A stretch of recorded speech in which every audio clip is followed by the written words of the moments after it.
Good. We're streaming. Streaming now. Yeah, just past the top of the hour, we'll give everybody a couple minutes to get logged in and grab a glass of wine before we start this afternoon or this evening's program, wherever you may be. So just a couple minutes away. And good to see you, Paige, and a couple of legends here with us today, huh? Yes, sir. A definite legend and a legend in the making. Legend in the making, right? Absolutely. Battery will get you everywhere. We perfect it. It's an art. Mm-hmm. Yeah, but it's already mid-July. Jeez. I know. Right. Well, the other thing that's going on in the Holstein family is that they're two in the third generation. How old are your kids now, Jackson? Louis is 2 and 8 months, and then Odella is 7 months, if I'm counting correctly. Going on 8 months almost. So, cool. Yeah, we're in the thick of it. Now I have lost Jackson. There he is. Good. Oh, sorry, I was just saying we're in the thick of it. So it is. Good. It's been trying, but super rewarding. Good. Good. Good. We have a gentleman from Connecticut. Hello, Roger. How are you? Thanks for coming. Cool. My children are now in their early 30s, late 20s. So, but those early days, well, I've forgotten. I don't have the sleep deprivation, as I'm sure you do. I'm trying to get to immunity with it. I'm not quite there. I'm trying to get to immunity with it. It's a skill, and I'm trying to perfect it. So good. Good. Parenting 101. Figure out how to sleep standing up. Just don't. It's it's always a transition between caffeine to wine in the evening, and but right. The evenings go slow, the days go fast, but we're trying to embrace it. That's for sure. Yeah, good for you. Mine can be blurred sometimes too, right? Yeah. Especially during harvest. It seems to be a theme in harvest. So yeah.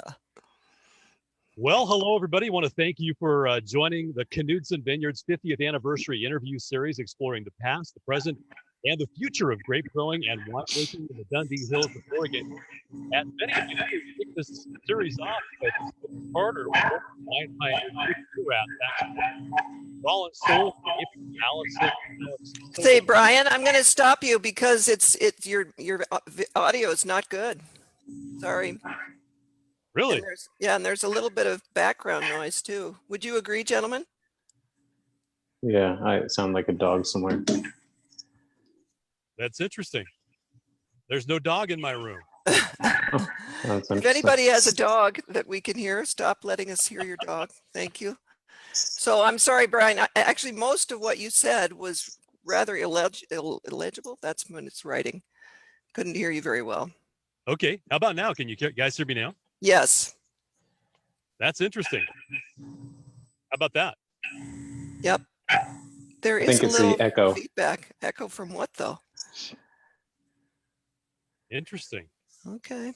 Yeah, I'm in the sound booth, so I'm not sure where it's going through, but now it's coming and going again. I'm sorry to say. Alan, you talk for a minute. Maybe if you lean closer to the microphone, I don't know. But it was breaking up on me. And me too. Yeah, I'm in the studio, and how does that sound? Better. Much better. Let's give that a shot. Maybe I'm too far from the mic. Maybe. I guess there's a first for everything. Yep. Lean in, man. Okay. Well, we'll start from the top and welcome everybody, and thank you for joining Knudsen Vineyards 50th anniversary interview series, exploring the past, the present, and the future of grape growing and winemaking in the Dundee Hills of Oregon. And we kicked this 6-part series off with Oregon wine pioneer Dick Erath back in March, Rollins Souls in April, Allison and Alex Sokol-Blosser in May, Veronique Boss-Druin in June, and we're thrilled you've joined us today for episode 5. And we're going to start in just a moment. And I'm hearing that sound come back through again. Are you guys hearing it? Yes, sir. Maybe if you'll go on mute, that will solve it. I think I'm feeding back through somebody's speaker there. is, I think, what's happening. So we'll get it started here in just a minute, and I think things are okay now. But first, I want to go over some brief housekeeping items. We're recording this interview, which will be available as an episode on my podcast. That's coming up next week on Vintage, on Apple, iTunes, and Google, and also on KnudsenVineyards.com. Our conversation today will be about 40 minutes in length. The Q&A feature will be open during that time. We encourage you to use it. We'll have about 10 minutes of questions and answers at the end of this program. And if you'd like to join us in the chat, please do. Notice that you can select the audience for your comments before sending them. You have the option of commenting to the entire audience or just the panelists, and the panelists will be keeping track of the questions submitted to the Q&A tab. So we'll respond as much as we can, and if we don't get to you, apologies in advance. We've had quite a few questions. Now, I encourage you to pour yourself a glass of wine if you haven't already, and enjoy this conversation. We've been looking forward to it for many months. As I mentioned, number 5 in a 6-part series celebrating Knudsen Vineyards' 50th anniversary in the Willamette Valley. It's a series that reflects the past and looks into the insight of the future. Joining us today are Paige Knudsen Cowles, second-generation owner and managing partner at Knudsen Vineyards, and both Alan Holstein, acclaimed Oregon viticulturist, and his son, Jackson Holstein, co-founder of Granville Wines. That's a family-owned vineyard and winery located in the Dundee Hills. Now, first, a little bit about Alan. He moved to Oregon from Kentucky back in 1978 and attended Oregon State University, go Beavers, studying horticulture. And in 1980, he started working with Dick Erath, who we all know and love very well, to oversee the continued development of Knudsen Vineyards. In 1984, Alan acquired what is now Holstein Vineyards from Oregon wine pioneer Gary Fuqua. He became head of vineyard operations at Argyle upon its founding in 1987 and managed the development and the vineyards for Argyle, Domaine Drouin, and Stoller family vineyards, managing 500 acres of vineyards in the Dundee Hills back in the late 1990s. Alan is now, I guess, air quotes, retired, although he continues to be very involved in the family vineyard. Jackson Holstein, Alan's son. Welcome, Jackson. He is also an Oregon State Beaver studying natural resource management and ecology, and he subsequently became vineyard manager for AVS, Advanced Vineyard Systems. And in 2014, he founded Granville Wine Company with his wife, Isla, where Jackson is the winemaker and where he also oversees Holstein Vineyard. Granville produces Pinot Noir and sparkling wines from the estate and purchased fruit, including Knudsen Vineyards. Paige, Alan, and Jackson, thank you so much for being here for Knudsen Vineyards' 50th anniversary. And we're looking forward to learning much more about Alan's long history of viticultural firsts in Oregon and Jackson's success with Granville. Thanks for having us. Appreciate it. Okay, now that I've said all this to myself, thank you very much, Brian, for having us here. And thanks, Alan and Jackson, for joining us today. Thanks for having us. Yeah, thanks for having us. All right. Well, Alan, in the 1980s, particularly 1980, the Oregon wine industry was still emerging. What worked in California and Burgundy was not necessarily right in Oregon. And the big question was, vine spacing, trellising, which rootstocks and clones, a lot of unanswered questions at that point.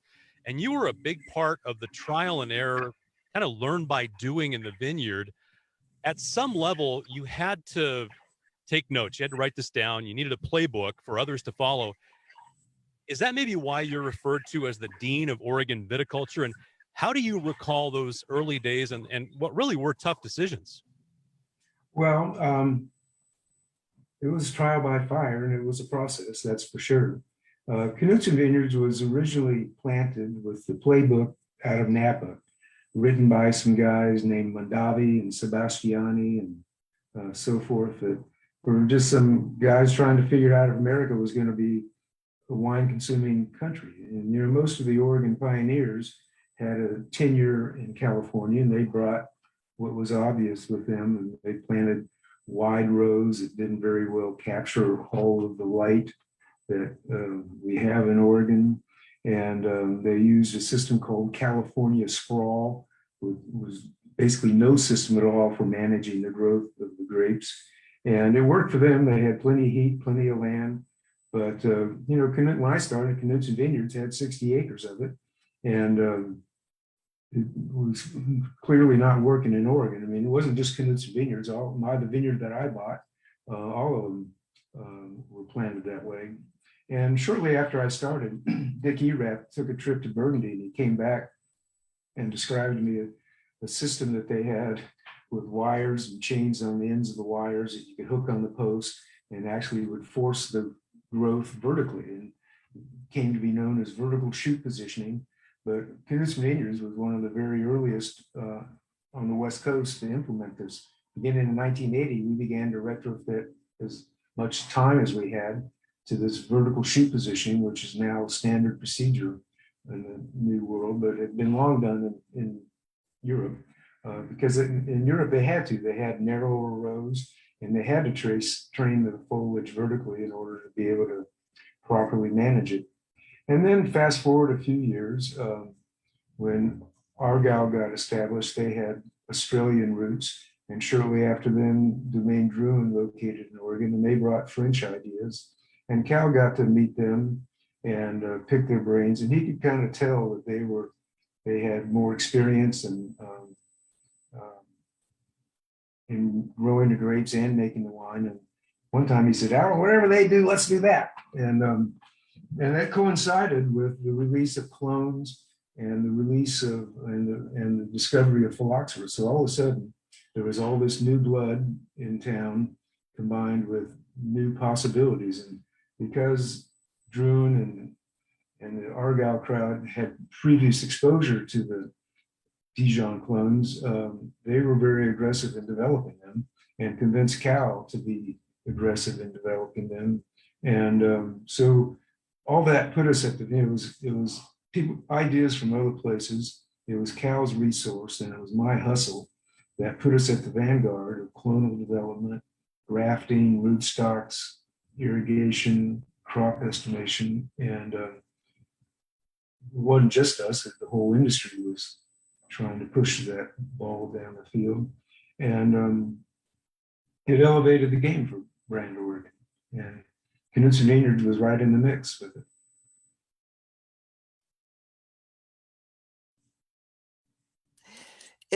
I appreciate all that. It's fun to hear you talk about Dad and what Dad's place was and all of that development. But I know that you and Dick, but particularly you, were there every day dealing with all those things.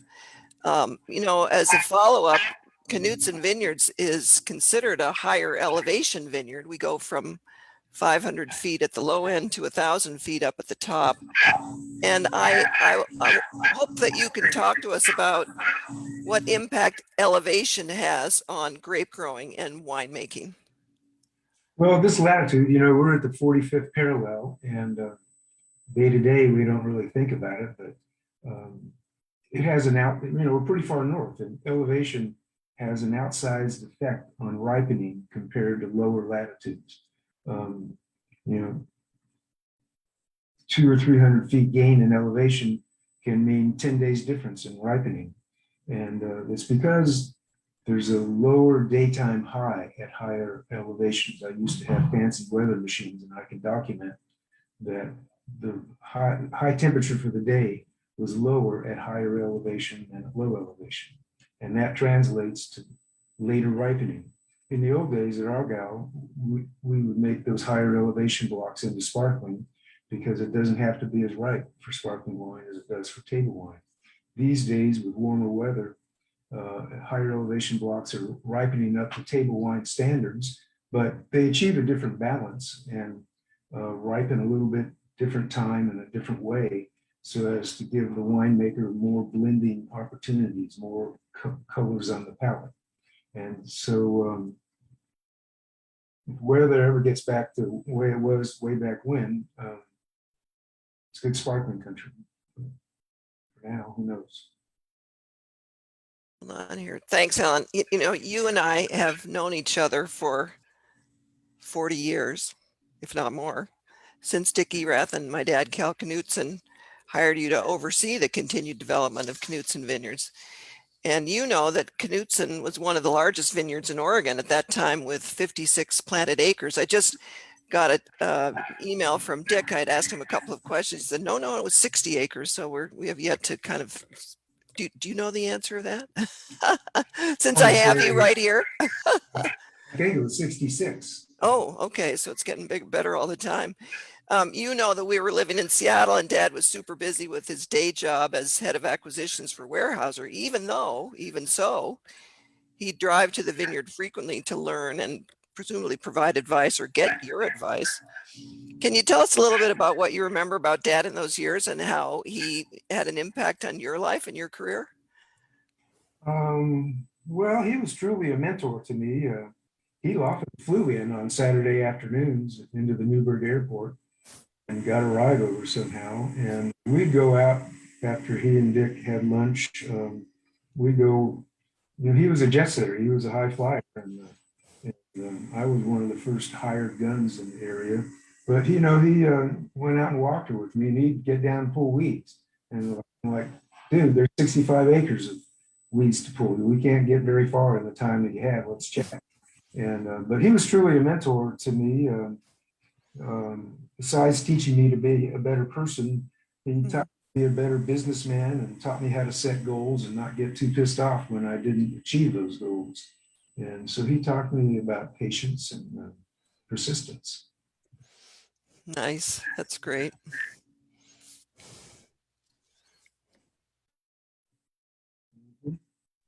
Hey, Jackson, I want to bring you into the conversation. Maybe tell us about yourself, your background, and I mean, you made the decision to follow your dad in this crazy business. Why'd you do that? Sometimes it's everything it's everything you've been surrounded with, and hearing these stories, just to add a little more context to Cal's involvement. I was a kid, from 19. When Cal was coming in on weekends, we'd often, as our family, would go out to dinner with Cal, and this was after Julie Lee had passed. But we go out down Tina's in Dundee. We go out and Cal was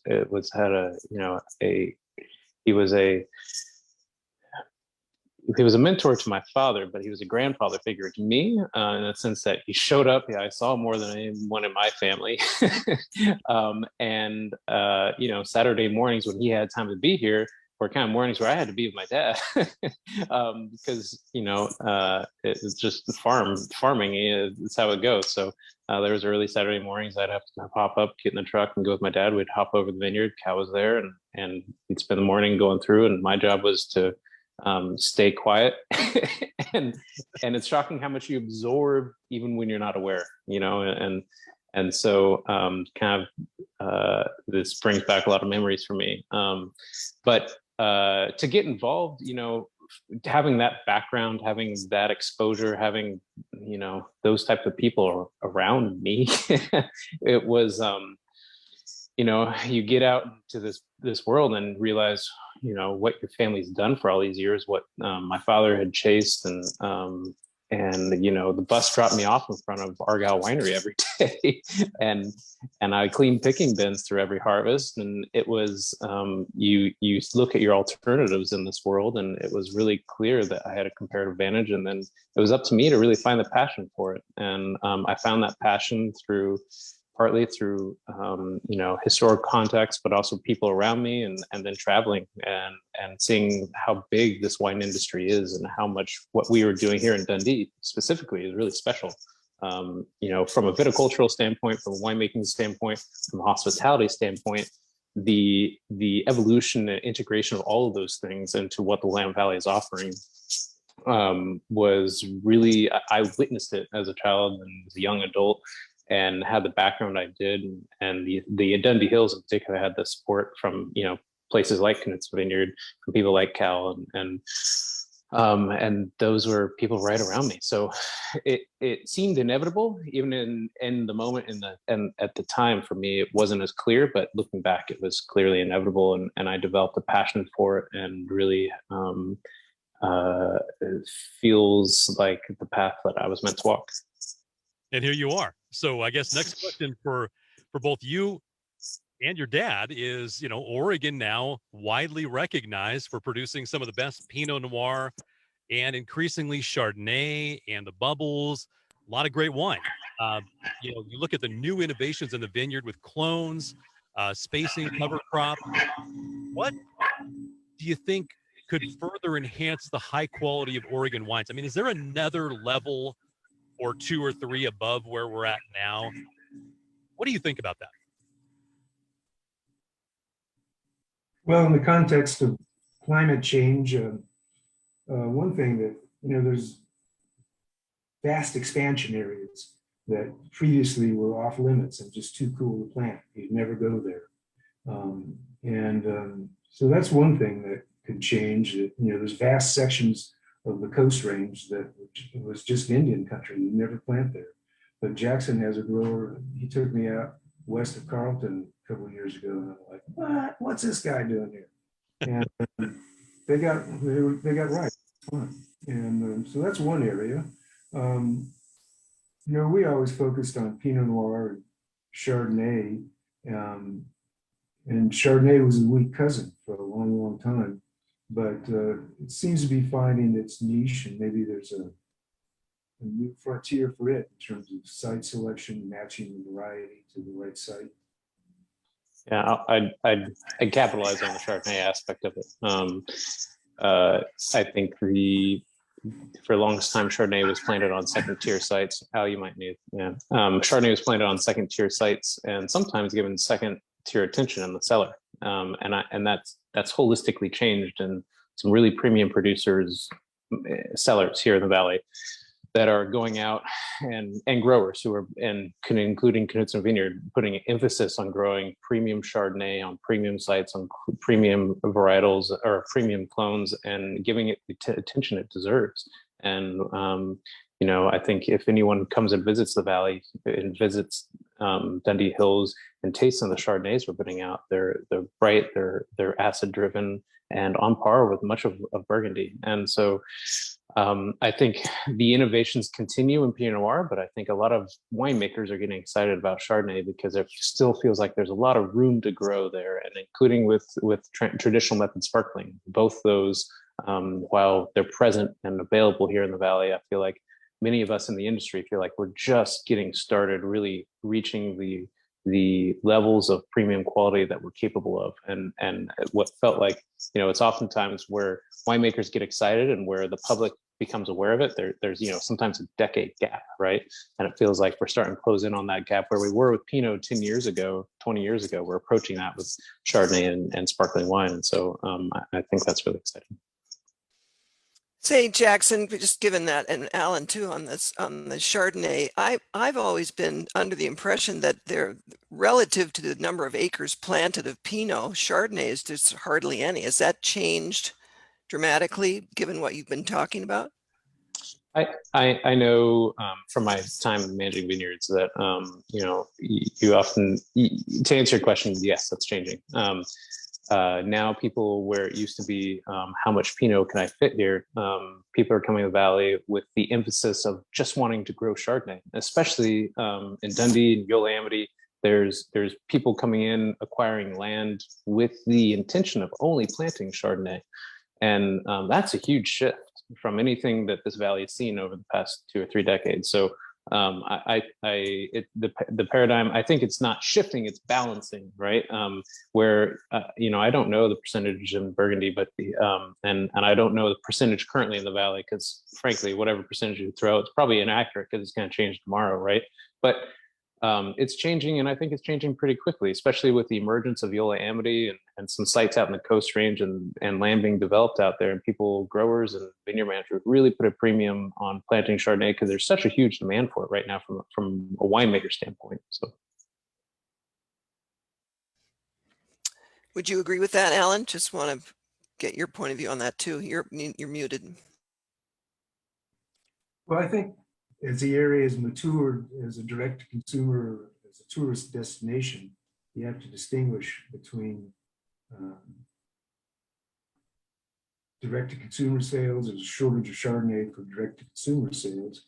But from my previous experience, which is already dated with Argyle, Chardonnay is still a tough sale nationally through distribution.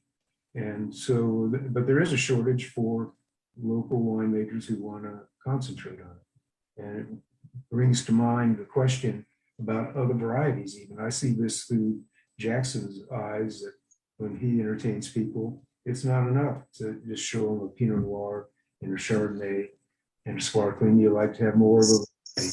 And historically, you never would have gotten shelf space in Dallas for an Oregon Syrah.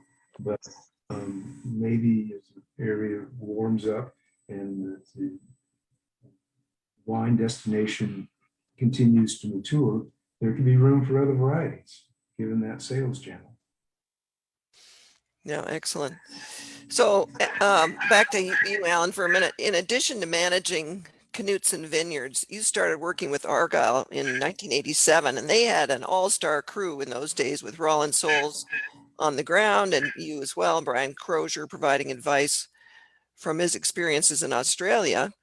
You also worked with Domaine Drew in Oregon and the Stoller family. And in fact, I thought about it, you really are the common thread in the development of Knudsen Erath Winery, Argyle, Stoller, Domaine Drew in Oregon. And there probably are some vineyards who worked on that I have no idea that you did. As we know, and as I believe will agree, the purpose of great viticulture is to grow the highest quality grapes to produce the highest quality wines, including our 1983 Knudsen Erath Winery Pinot Noir Vintage Select, which won a big award in when it was in a competition after it was released. So how did the viticultural principles or protocols differ from place to place, if they did, and maybe you steered them in certain directions so that they could continue to advance quality, and did they inform one to the next? There was some cross-pollination. We took some lessons from Druin on the spacing issue. We did a knockoff of his Burgundian type of spacing and modified it and then propagated it. But Roland, can you just tell us what that spacing was relative to, say, at Knudsen, so people can appreciate the difference? well, Robert Druin was cognizant that Oregon was not Burgundy, and he made a radical departure from Burgundian spacings when he announced he wanted to plant 1.3 meters between the rows. That was a radical departure for Burgundians, but to the American eye, it looked like he was just bringing French viticulture to Oregon, but he wasn't. It required fancy equipment that none of us Oregonians could afford. And so one year I figured out if we just modified it a little bit, we could get the equipment that would allow us to do a version of it. And so we used 1.5 meters. So the difference was 52 inches versus 60 inches made the difference between needing fancy over-the-road tractors and not.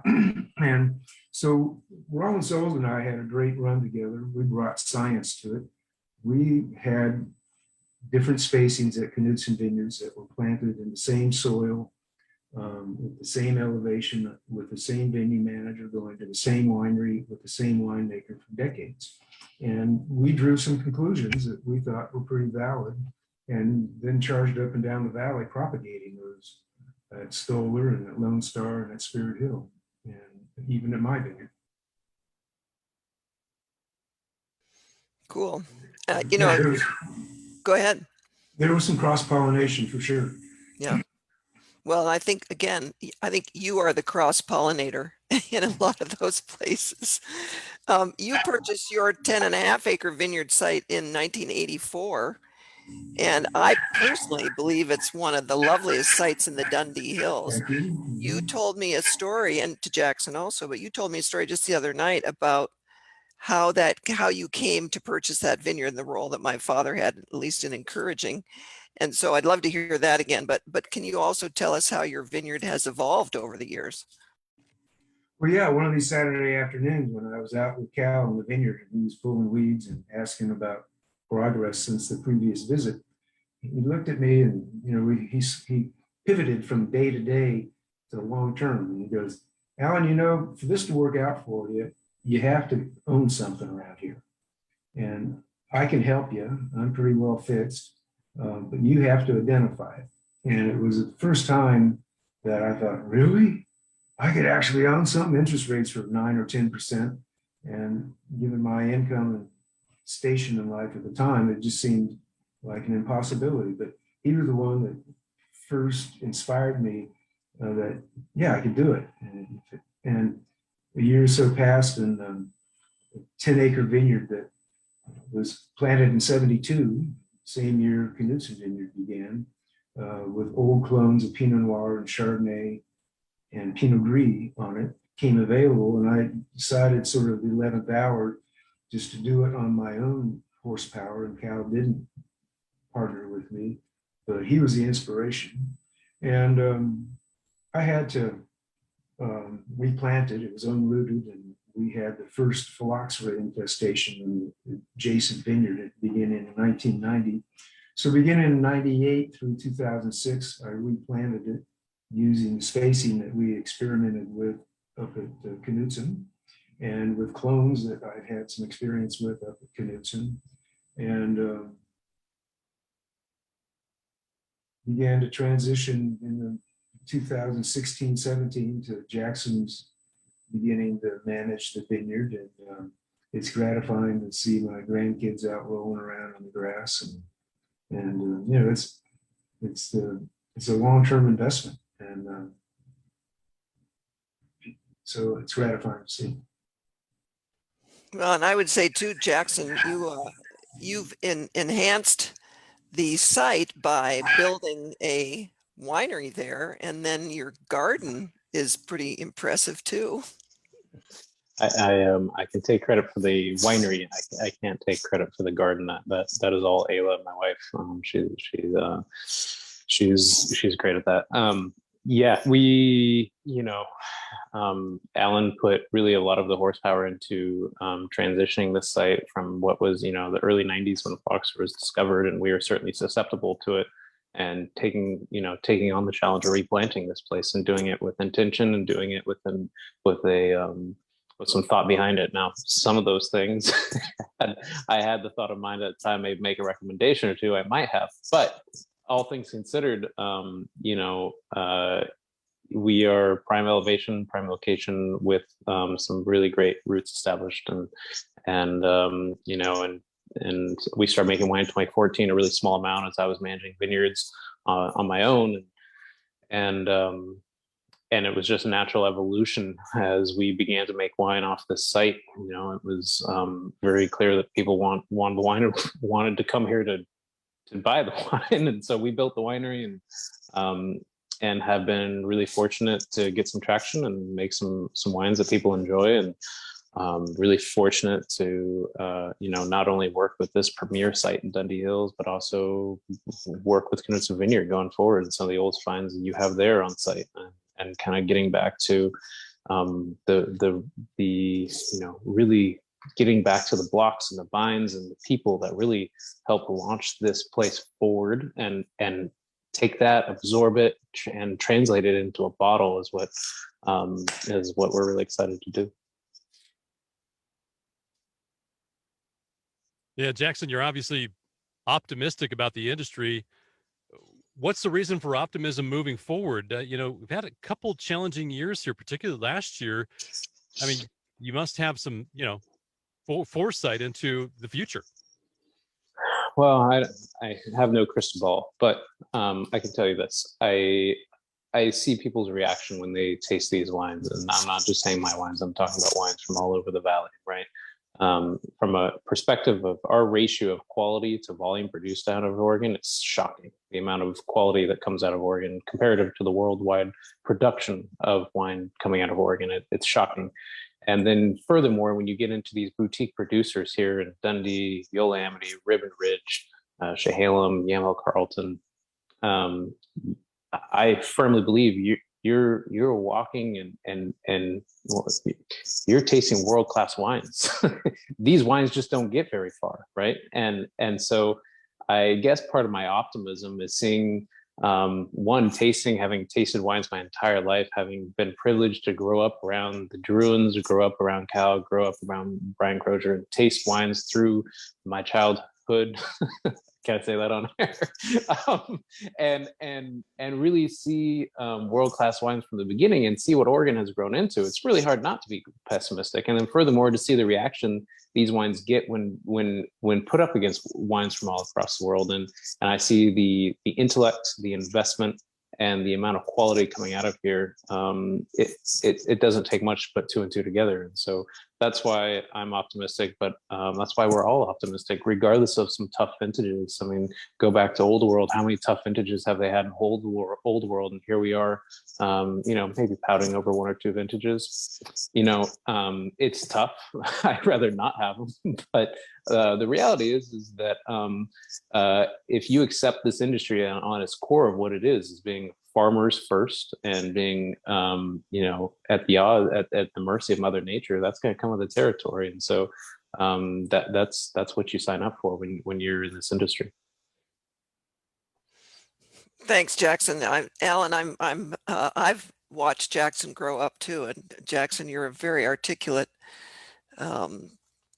person at this point, and it's fun to hear you talk so knowledgeably about this industry and your place in it. So Alan, as your son paves his path for the future in Oregon wine, I'm curious about your reflections of your nearly 40-year oversight of the Willamette Valley, Knudsen Vineyards in particular too. Is there a shining moment, a viticultural decision, or a series of decisions that stand out as comment worthy you'd like to share with us? Well, all the viticultural things that I discussed previously, clonal development, rootstock, crop estimation. We didn't invent it, but we implemented it. All those things were exciting. Spacing was exciting to develop. Beyond that, I'd say our focus on Pinot Noir and Chardonnay was a good decision. Ron and I used to say, what's the highest price that you ever saw a bottle of Pinot Gris go for? Or, the Pioneer guys they all had a block of Chateau fruit salad, every variety known to man, because if Pinot Noir didn't work, maybe they discovered something that did. But so we focused on Pinot Noir and Chardonnay because worldwide they had a high bottle price and could get attention. And I think the decision to make sparkling wine diversified our risk quite a little bit with the high elevation that we talked about. Those were good decisions. And I think the all-star cast that you mentioned with Rollins, Souls, and Cal and Brian, that was a good choice. Get involved with those guys. They had skill sets that I didn't. And so we formed a good team. Chateau fruit salad. Can I steal that from you? I like that. Maybe, that might be Rollins' term. I'm not sure. Okay. So, when did you know that Oregon wines would be a big deal? When did I know what? Oregon wines would be a big deal.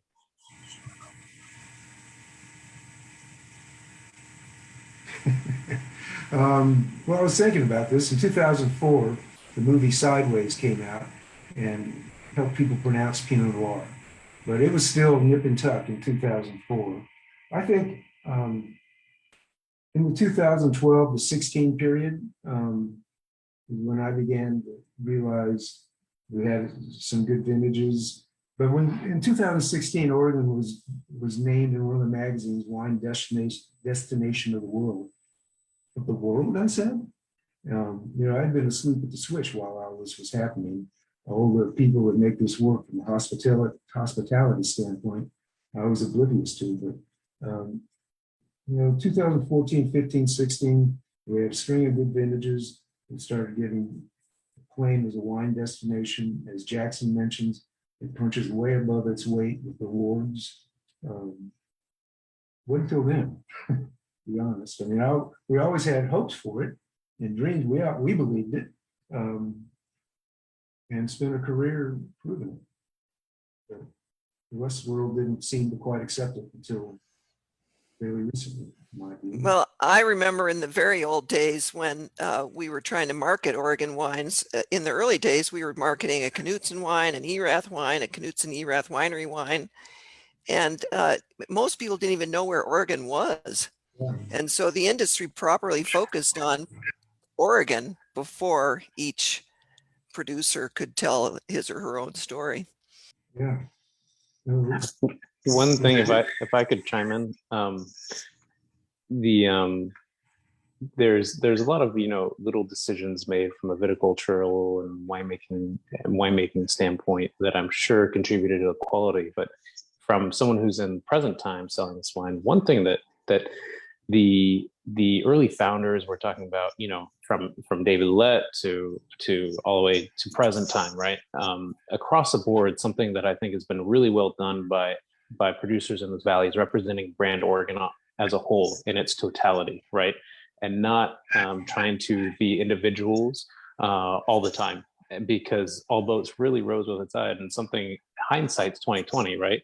But it's really easy to only toot your own horn when you're in those markets, when you're in other places selling wine, and that didn't always happen. People were collaborating as to how to market brand Oregon, and as much as the winemaking was going through its own evolution, the viticulture was going through its own evolution, so was the marketing, and so the foresight for people to realize that there was power in numbers, as from my seat where I sit now, that was really powerful.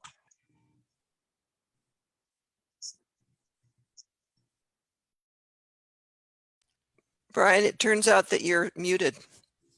You were muted there. There you go. Oh, there we go. Can you hear me now? Yes, sir. All right. Well, guys, thanks for joining us. That was great. I think we covered pretty much everything. Is there anything you'd like to add? I don't have anything. I just want to thank Paige for including us.